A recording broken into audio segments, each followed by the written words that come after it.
우리는 성령의 9가지 열매 중에서 일곱 번째 충성이란 주제를 다룹니다. 사랑하는 여러분, 참 어떤 면에서 우리는 자주 눈앞에 있는 여러 분주하고 바쁜 또 혹은 긴요한 일 때문에 늘 자주 잊기 쉬운 주제이지만, 여러분과 저는 때가 되면 죽음의 모든 것이 끝이 아니라 때가 되면 우리의 삶에 대하여 그분 앞에 서서 우리의 삶을 판단받는, 심판받는 한순간을 반드시 거치게 돼요. 아무도 예외가 없습니다.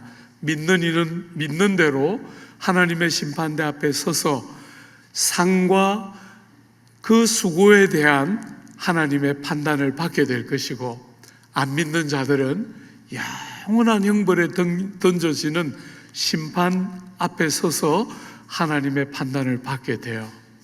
그때 여러분이나 저나 우리가 제일 원하는 것은 주님이 우리를 보시면서 참 잘했다, 참 잘했다, 너는 참 착하고 충성스럽게 너의 인생을 살아왔구나 하는 그 이야기를 우리는 그분께 듣기를 다 원해요. 그죠? 무슨 공로가 필요하기 때문에 그런 것이 아니고, 우리를 사랑하시기 때문에 아무것도 아까워하지 않으신 그분의 사랑을 배반하거나 그분의 좋은 마음을 아프게 하고 싶지 않은 사랑이 만드는, 하나님의 그 사랑을 어떻게든 배반하거나 아프게 하고 싶지 않은 마음에서부터 마지막 날 섰을 때 주님이 우리와 함께 눈이 딱 마주쳤을 때 잘했다, 잘했다, 참 충성되고 착하게 살아왔구나, 주님이 사랑하는 우리를 보실 때 그렇게 말씀해 주시는 것, 그것은 우리 모두의 기대일 것입니다. 그죠? 말하자면 여러분과 제가 주님 앞에 섰는데 왜 그렇게 살았니? 그렇게 말하지 않으시고 참 충성스럽게 달려왔구나 하는 이야기를 주님이 우리에게 들려주시기를. 사랑하는 여러분, 우리가 사는 오늘 이 시대에 많은 사람들은 상처받았다, 배반당했다, 실망했다, 그래서 마음을 자꾸 걸어 잠그고 누군가를 향해서 마음을 열어서 건강하고 정말 충성스러운 관계 안에서 서로를 만나려고 하지 않고 자꾸 배반당하고 상처받는 것을 두려워해서 관계 안으로 들어가지 않으려고 하는 이 어리석은 시대에, 사랑하는 여러분, 하나님 보시기에 충성스럽고 그 하나님 보시기에 충성스럽다고 하나님이 말씀하실 때 그 하나님의 평가가 하나님과 우리의 관계만이 아니라 우리의 삶의 자리에서 이웃들하고 우리가 어떻게 살아가고 있는가, 우리가 이웃들과의 관계에서 거짓말하고 이웃들과의 관계에서 무슨 말을 하고는 그 약속을 지키지 못하는 믿을 수 없는 사람이 아니라 그가 하는 말은 약속과 같아서 신뢰할 만하고 그는 절대로 그 약속을 어기거나 거짓말하는 법이 없는 믿을 만한 신실한 사람입니다 하는 평가를 사람들로부터 받는 것을 종처럼 기대하는 것이 아니라, 하나님을 사랑하기 때문에 더 이상 참된 주인을 만나고는 우리가 사람의 종되기를 멈추었지만 주님이 주님 앞에 충성스러운 자로 서기를 사모하는 자로서 사람을 대할 때도 죽게 하는 것처럼, 주님을 섬기고 대하는 것처럼 죽게 하듯이 충성스럽고 진실한 사람으로 드러나는 것, 그것이 성도인 여러분과 제가 우리가 인생을 하나님이 허락하시는 시간까지 살아가면서 우리가 제일 사모하는 것이지. 충성스럽다, 우리가 누군가를 바라볼 때 충성스럽다 이렇게 말할 때 그것은 변덕스럽지 않아서 믿을만하고 신뢰할 만한 것을 짧은 시간만 그렇게 하는 게 아니고, 그죠? 두고 오랜 기간에 걸쳐서 정말 거짓말하지 않고 변덕스럽지 않고 참되고 진실하여 신뢰할 만한 것을 여러 시기와 상황을 다 초월해서 그런 반복되는 신실함을 드러낼 때 우리는 그 사람을 충성스럽다 이렇게 부르는 거잖아요. 오늘 우리가 이 시대를 살면서 자주 다치게 되는 기회주의적인 잘하는 것, 뭔가 이걸 잘하고 나면 뭔가 반대급부가 나에게 올 수 있을 것을 신뢰하기 때문에 기회를 살려고 하는 기회주의적인 잘하는 것, 그거 말고 여러분, 내가 상태가 좋고 내가 뭔가를 하고 싶을 때만 하는, 좋은 시기에만 하는 그런 충성스러움이 아니라 고난이 있을 때든지 사람에게 배반을 당하고 버림을 받았을 때든지 언제든지 변함없이 하나님을 향해서, 사람을 향해서 신실하고 믿음직스러운 사람, 여러분의 환경이 어떠한 때든지 간에 여러분의 하나님을 향한, 사람을 향한 중심의 온전함, 한 마음을 딱 줘서 충성스럽고 신실하게 사람을 대하고 하나님을 섬기는 그런 사람을 우리는 충성스럽다 이렇게 말하는 거잖아요. 여러분이 충성은 여러분이 잘 아는 것처럼 하나님의 구약 성경에, 신약 성경에 제일 대표적인 하나님의 성품 중에 하나예요. 우리가 감히 하나님을 향해서, 우리 사람인 우리를 향해서 충성스럽다 할 때 약간은 불경스러운 느낌이 있어서 사용하기가 두려운 부분이 없는 것은 아니지만, 사랑하는 여러분, 하나님은 여러분과의 관계에 충성스러우신 분이세요. 변덕스럽지가 않습니다. 여러분들을 보시면서 네가 그렇게 할 줄 몰랐다, 내가 아무리 하나님이라도 너는 안 되겠다, 그렇게 안 하신다는 거예요. 그렇게 안 하신다는 겁니다. 하나님은 여러분과 저를 향하여 맺으신 관계에 평생토록 신실하시고 진실하시고 참되시다. 여러분, 구약의 시인들이 하나님을 가리켜서 제일 많이 들고 있는 비유가 뭐냐면 나의 반석이신 하나님. 세월이 아무리 흘러서 이것들이 바뀌고 저것들이 달라지는 세상 속에 반석이신 주님은 변함없이 그곳에 계시고 신실하시고 그 백성들을 향해서 주신 마음을 거두시는 법이 없이 충성스러우시고 신실하여 믿을 만한 분이시다. 이게 구약 성경이 끄덕끄덕 강조하는 하나님의 성품 중에 하나예요. 여러분들 가운데 구약의 소신지서와 대선지서를 읽는 분들은 한 번씩 느낄 거예요. 하나님이 그 선지자들을 보내어서 그 백성들에게 더 이상 그냥 두고 볼 수 없어서 심판을 명하시면서도 끄덕끄덕 그 선지자들을 통해서 주님 뭘 촉구하십니까? 하나님이 변함없이 신실하시고 벌을 받아서 다른 이방민족에게 멸망하는 그 순간조차도 소망은 신실하신 하나님 한 분밖에 없는 줄 알고 낙심하거나 하나님이 나를 버리셨구나 하고 절망하거나 혹은 하나님이 이제 우리를 더 이상 자기 백성으로 여기지 않으시는구나, 절대로 그렇게 생각하지 말고 그 고통을 경험하는 순간에도 하나님 외에는 어디에도 피할 길이 소망이 없는 줄 알고 반석이신 하나님을 딱 붙들고 그분의 신실하심을 의지하는 것이 살 길이다. 그게 구약의 선지서가 늘 하고 있는 메시지예요. 사랑하는 여러분, 혹 인생의 큰 아픔과 풍랑을 만나고 하나님이 나를 버리셨는가? 하나님이 이제 더 이상 나를 사랑하지 않으시기로 결심하셨는가? 하나님이 나한테는 더 이상 관심이 없으신가?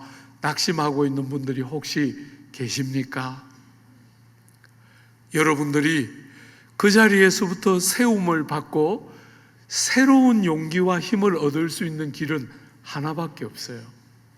신실하셔서 변함없으신 하나님을 의지하고 하나님을 붙들고 하나님 한 분에게 충성스럽게 반응하는 것 외에는 피할 길이 없다는 것 딱 붙들고 자기 연민에 빠지거나 하나님을 신뢰하는 일을 실패하거나 하지 말고 여러분의 삶이 어떤 과정을 거쳐 지나가는 순간에도 충성스럽게 하나님을 신뢰하는 일에 변함없이 충성스럽게 하나님께 딱 반응하는 일 해야 해요. 사랑하는 여러분, 구약의 하나님을 신실하다 이렇게 불렀다면 신약은 예수께서 이 땅에 사람의 몸을 가지고 오시고 우리의 죄짐을 대신 지시고 십자가에 달려 돌아가시고 부활하시고 승천하셔서 우리에게 성령을 선물로 보냈기 때문에 눈이 더 밝아지고 진리와 계시가 더 선명하게 깨달아지는 지금 신약은 얼마나 많은 본문에서 하나님을 구약에서는 신실하시다 이렇게 말했다면 신약에 오면 미쁘시다, 미쁘시다. 그분은 믿을만 하시고 그분은 우리를 향한 충성을 거두는 법이 없는 신실하고 신뢰할 만한 분이시다. 얼마나 많은 본문이 그렇게 주님을 향해서 말하고 있는지 몰라요. 몇 개만 한번 읽어봐 드릴게요. 고린도전서 1장에 보면 너희를 불러 그의 아들 예수 그리스도 우리 주와 더불어 교제하게 하시는 하나님은 미쁘시도다. 고린도후서 1장에 보면 하나님은 미쁘시니라. 우리가 너희에게 한 말은 예하고 아니라 함이 없노라. 하나님이 미쁘시기 때문에 우리가 무슨 말을 할 때 예하고 아니라 함이 없이 우리가 하는 말이 맹세처럼 절대로 무너지지 않고 깨어지지 않을 약속처럼 예하고 아니라 하는 법이 없다는 거예요.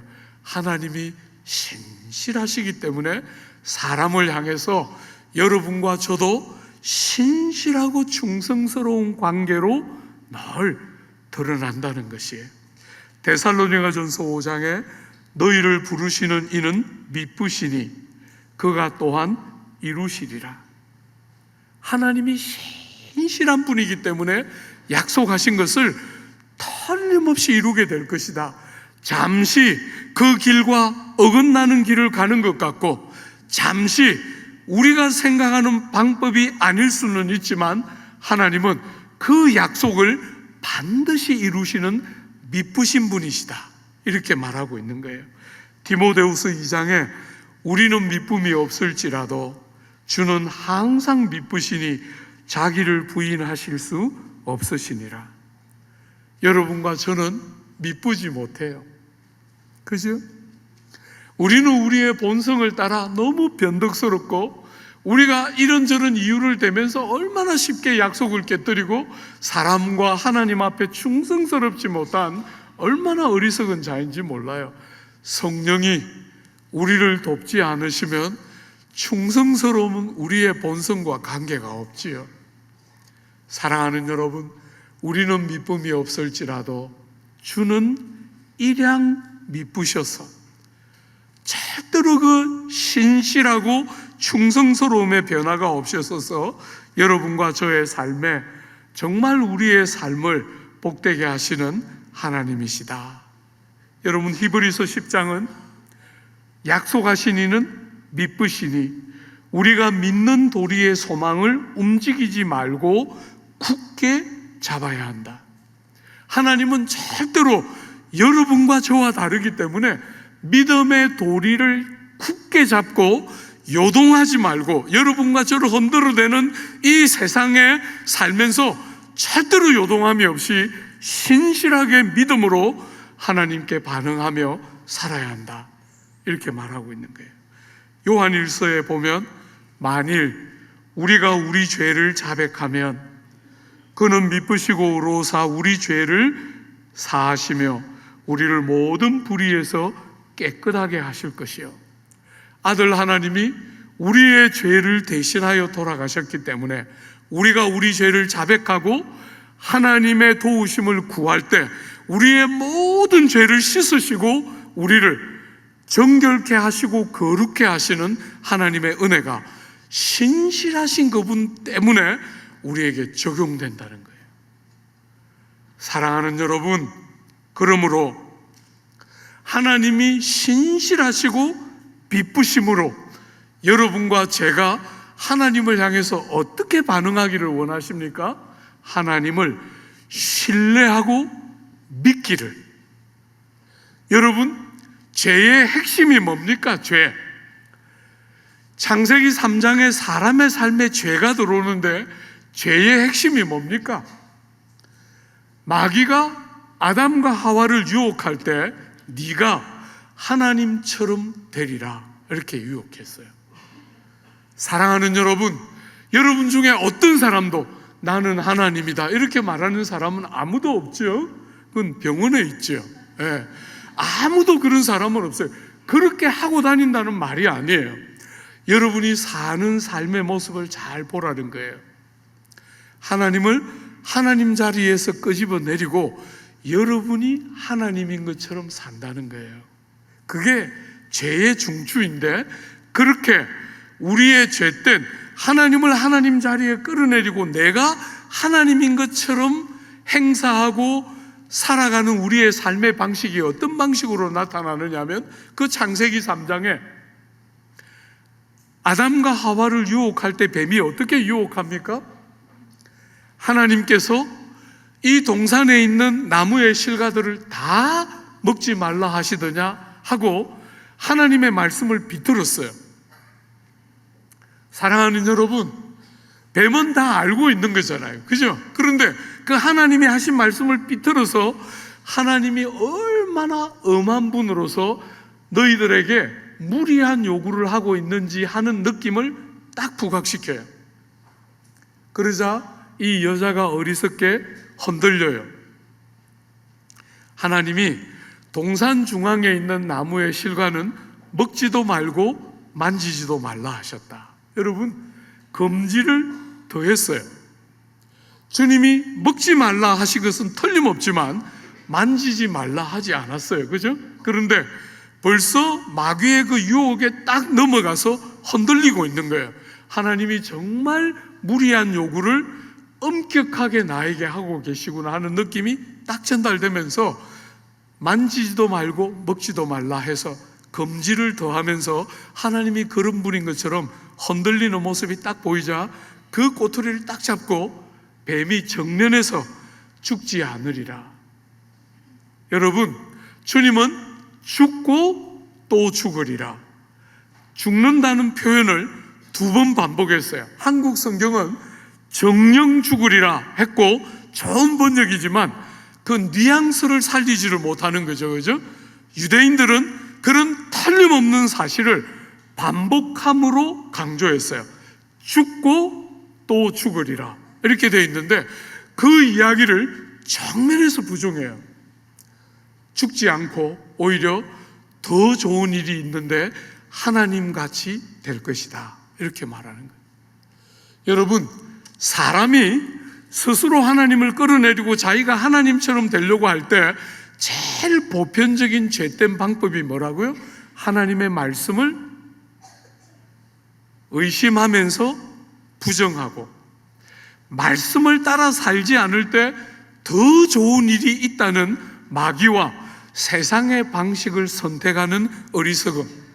하나님의 말씀이라는 하나님의 인격이 담겨 있어서 우리를 향한 마음이 담겨 있는 그 귀한 말씀을 너무 쉽게 내가 마음대로 옳고 그름을 평가할 수 있는 것처럼 그것을 오히려 내려놓고 세상의 방식을 따를 때 더 좋은 일이 많을 것처럼, 그렇게 하나님이 하나님이신 것이 아니라 내가 하나님인 것처럼 행세하며 살아간다는 거예요.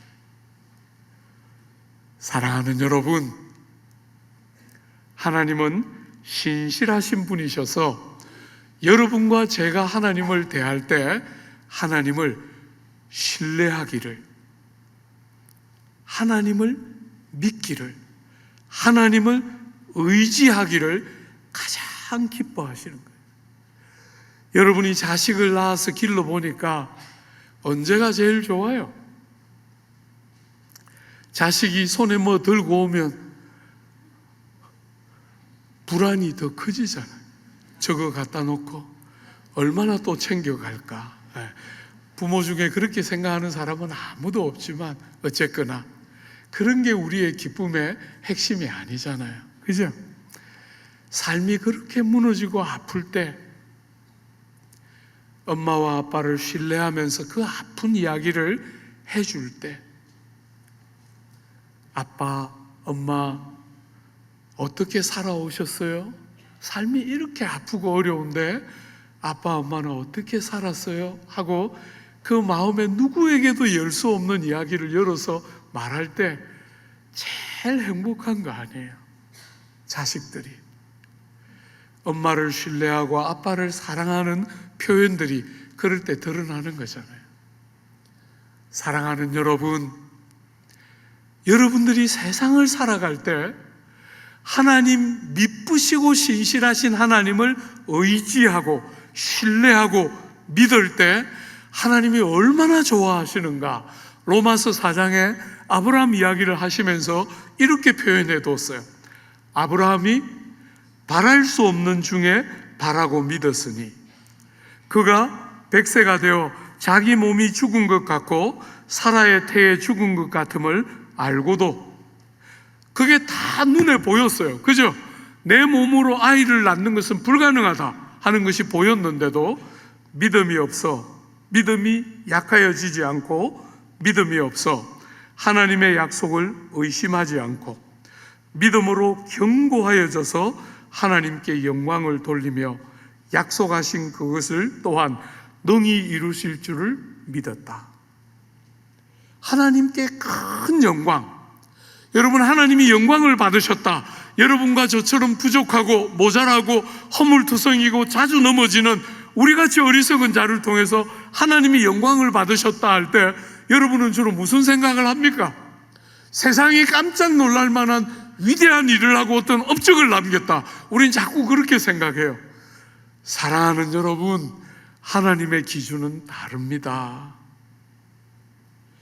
여러분의 삶의 자리에서 그 신실하시고 믿으신 하나님을 의지할 때, 믿고 신뢰할 때, 우리의 본성을 따라 하나님을 의심하고 하나님을 비난하고 하나님을 믿지 않겠다고 말하고 자기 연민과 세상의 가치로 모든 것들을 바라보면서 평가하고 판단하려고 들지 않고 하나님을 그 아픈 순간에도 충성스럽고 참되게 인정하고 믿을 때 하나님이 영광을 받으셨다. 로마서 4장은 그렇게 말하고 있는 거예요. 사랑하는 여러분, 신실하시고 믿으신 하나님을 대하는 성도들의 바른 삶의 방식은 믿음으로 범사의 그분을 인정하고 그분을 의지하며 사는 것이 하나님을 기쁘시게 하고 영화롭게 하는 일이라는 거예요. 여러분, 우리는 세상을 살면서 한 번씩 우리가 다 해석할 수 없는 삶의 자리를 만나지 않습니까? 도대체 어떻게 이런 일이 일어날 수 있을까 하는 우리가 해석할 수 없는 삶의 자리를 만날 때 여러분은 어떻게 합니까? 여러분은 그럴 때 하나님의 신실하심과 하나님의 믿으심을 딱 붙들고서 요동하지 않고 하나님을 믿음으로 하나님을 영화롭게 하고 하나님 앞에 변함없는 충성스러움을 가지고 하나님을 바라보고 대합니까? 아니면 자기 연민에 빠져서 끝없이 자기의 신세를 한탄하고 남들과 나를 비교하면서 저 사람과 내가 도대체 뭐가 다르며 저 사람보다 내가 못한 게 도대체 뭐냐, 이렇게 세상 사람들처럼 끝없이 비교하면서 여러분 자신을 더 어리석은 자리로 몰아갑니까? 아니면 어떤 경험을 하고 있는 순간에도 하나님을 향한 충성스러운 마음에 변화가 없고 여러분을 넘어뜨리고 상하게 만드는 사람들을 원망하고 저주하기보다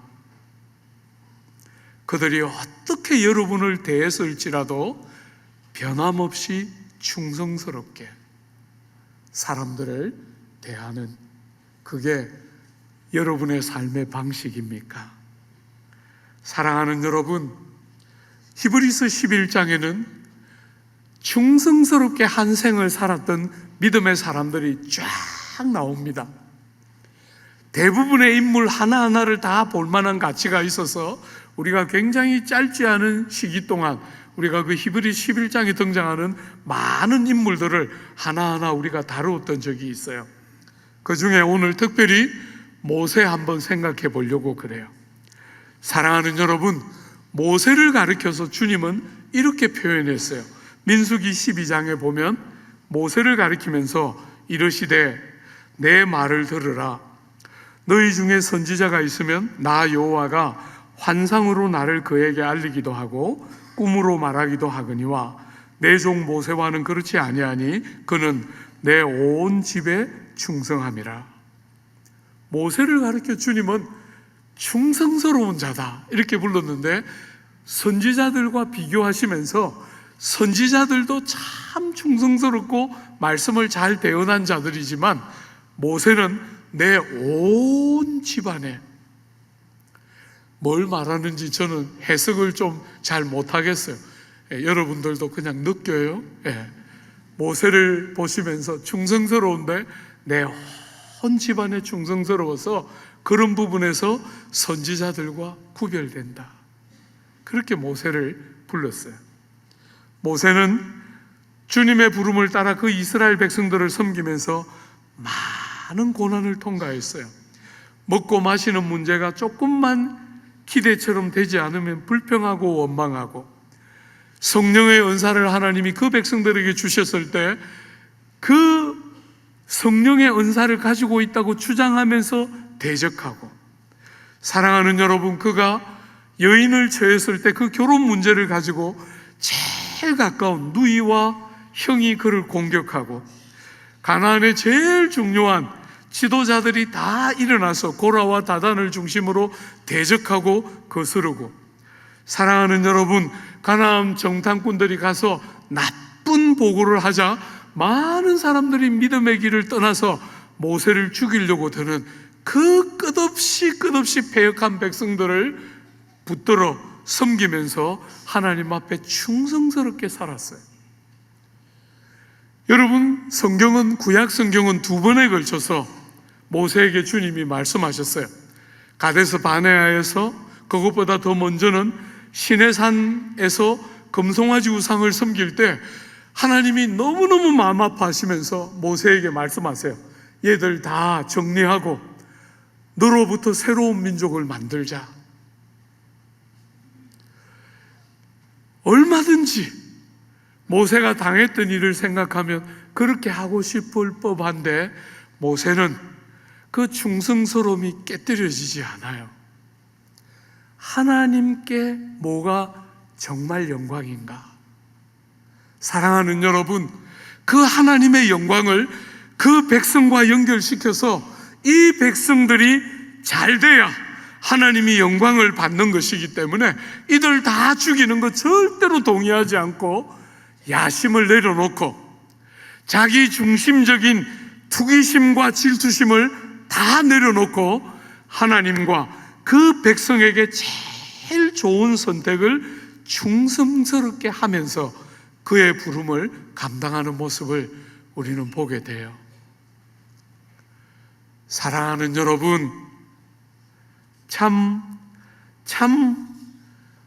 너무나 패역한 시대, 우리가 살아가는 이 시대는 충성스러운 자들을 볼 수 있겠느냐, 이렇게 주님도 단식하셨던 이 마음 아픈 시대에 얼마나 많은 사람들이 자기의 충성스러움을 말하지만 하나님과 사람 앞에 얼마든지 자기 논리를 가지고 아무렇게나 배반하고 아무렇게나 파는 이 어리석고 악한 시대에, 모세는 구약 시대를 살았고 그 작은 제한된 계시를 가지고 있었던 사람임에도 불구하고 성령이 우리 가운데 오시고 더 많은 진리를 깨닫는 우리 비교할 수 없이 충성스럽고 신실한 모습을 보이고 있는 거예요.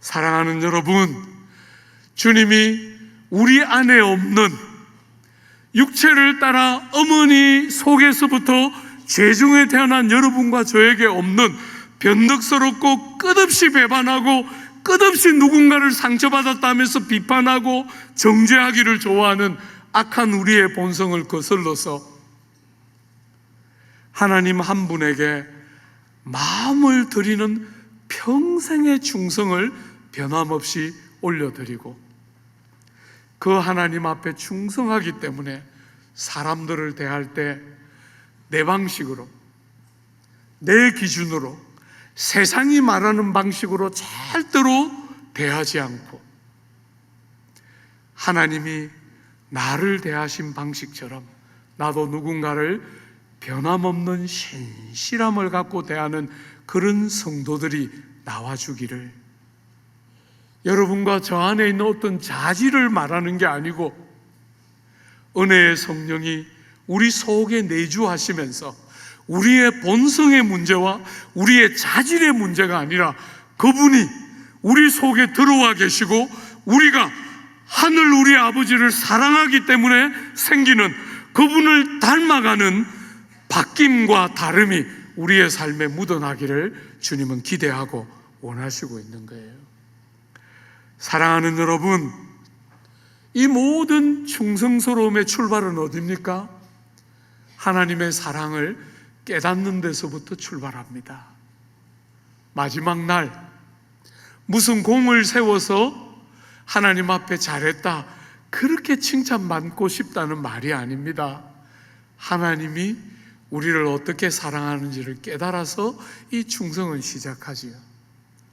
그런 우리의 삶에 반복해서 임하는 은혜에 대한 감격이 그 충성스러움을 지속하게 해주고, 마침내 끝없이 미련한 자기를 이상화하는 환상을 깨뜨리고 정말 우리의 주인이시요 우리의 구세주이신 주님을 향해서 평생을 드리는 신실한 헌신, 그게 충성스러움의 핵심인 거잖아요. 그런 면에서 여러분과 저의 삶을 한번 좀 돌아봐요. 우리 예수께서 우리를 부르실 때 세상처럼 이런 자격 저런 조건 아무것도 요구하지 않으시고 우리를 부르실 때 말씀하셨어요. 누구든지 나를 따라오려거든 자기를 부인하고. 여러분이 예수 믿으면서 얼마나 자아를 깨뜨리고 있는지 한번 봐요.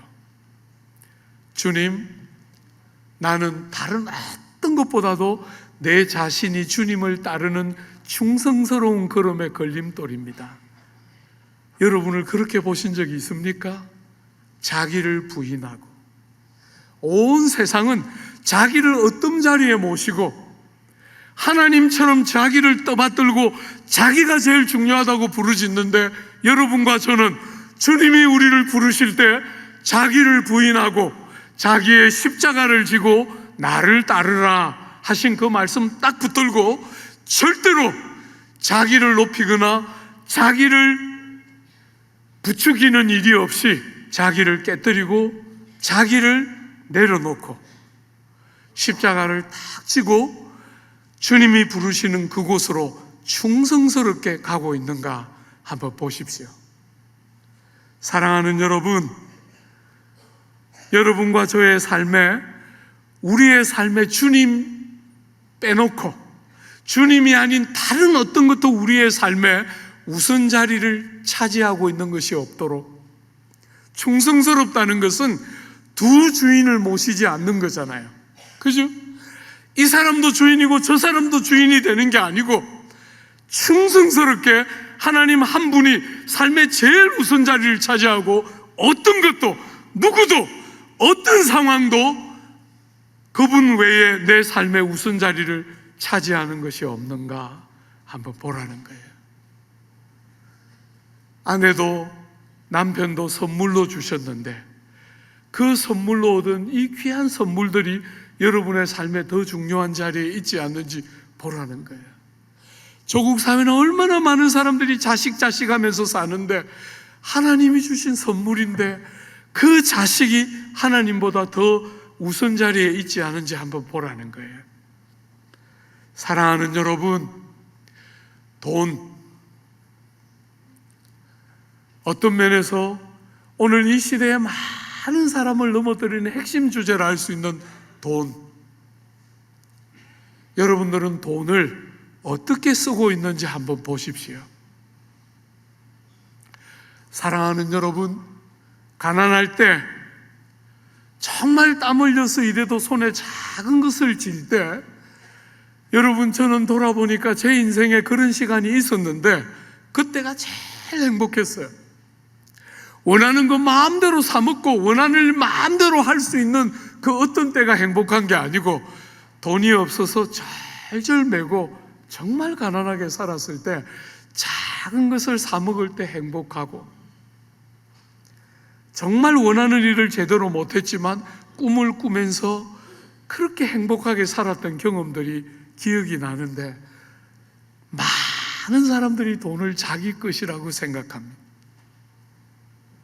여러분에게 잠시 맡겨놓은 거예요. 여러분의 소유가 아닙니다. 여러분, 하나님이 여러분에게 위탁하신 선물입니다.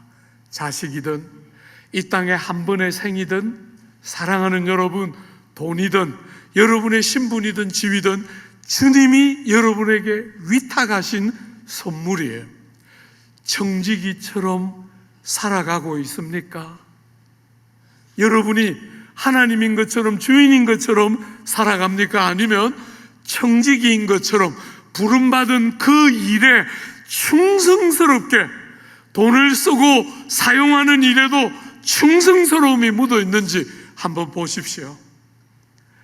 여러분, 때때로 여러분들의 헌금 생활을 생각하면 영혼이 굉장히 불행할 때가 있어요.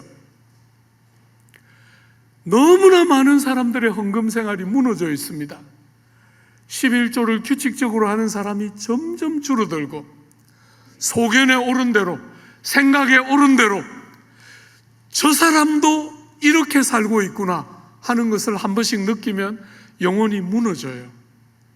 목회자로서 여러분이 어떻게 헌금 생활하는지 거의 안 봅니다. 거의 보면 마음을 다치기 때문에 거의 안 보는데, 한 번씩 봐야 될 순간에 보면 마음을 너무 다치게 돼요. 충성스러운 사람들을 찾아보기가 너무너무 어렵습니다. 사랑하는 여러분, 진실하게 하나님 앞에 믿을만하다, 한 번, 두 번 그렇게 하는 게 아니고, 옛날에 했던 것을 오랫동안 울겨먹고 사는 게 아니고, 언제 어느 쪽을 뜯어서 끄집어내서 봐도 참 잘했다, 그럴 사람 보기가 참 어려워지는 시대를 우리는 살아가고 있어요.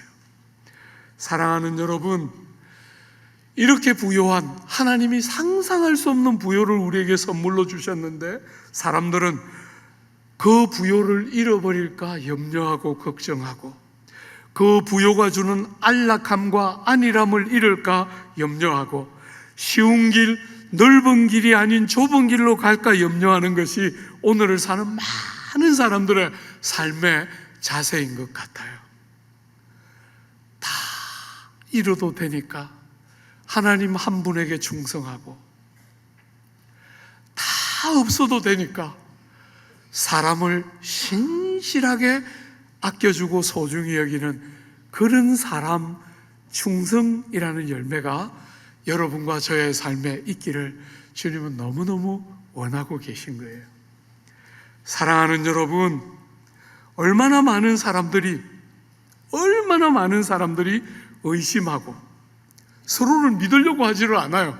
의심하고 끝없이 믿지 못하고 변덕스럽고, 그래서 상처받고 상처 주고 아무도 믿으려고 하지 않으니까 딱 문을 걸어 잠그고 자기 한 사람만 믿어요.